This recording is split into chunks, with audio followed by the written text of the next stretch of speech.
This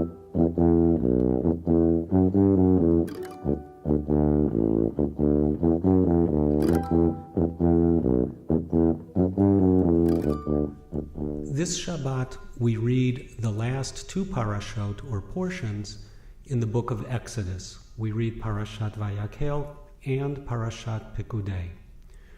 We do that because the Jewish calendar follows the cycles of the moon to determine its months, yet uses the annual orbit of the earth around the sun to determine its years.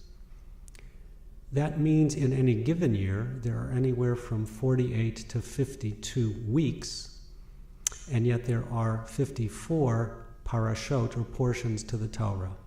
And in some years, parashot need to be doubled up. And this year is one of those years.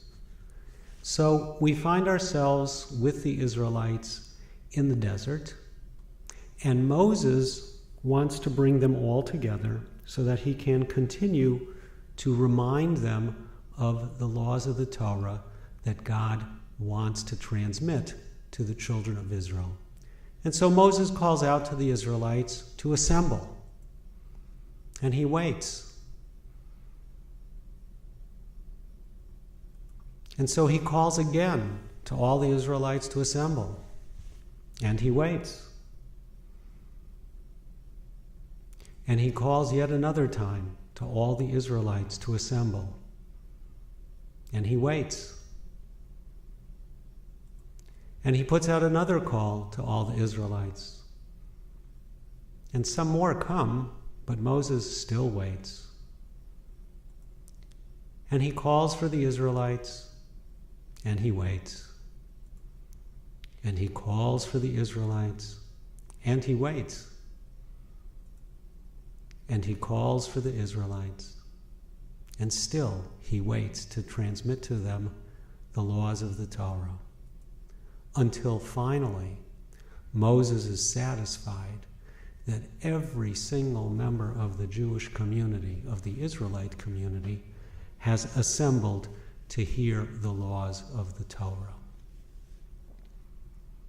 And so he begins to share them.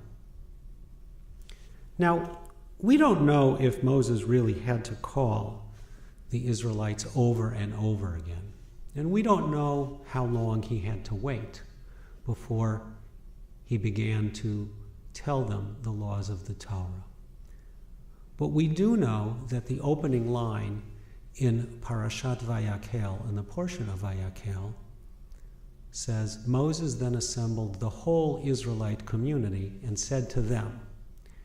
And the rabbis teach us that since every single word of the Torah carries meaning, that when the Torah specifies Kol Adat B'nai Yisrael, the whole Israelite community, that means that every single member needed to be present in order for Moses to transmit the Torah. And the lesson we learn from that is that a community isn't complete unless every single person is considered important, and until every single person is accepted as a member. And I hope that that's a thought that you can carry with you as you enter Shabbat this coming week. Shabbat Shalom, good Shabbos, and enjoy.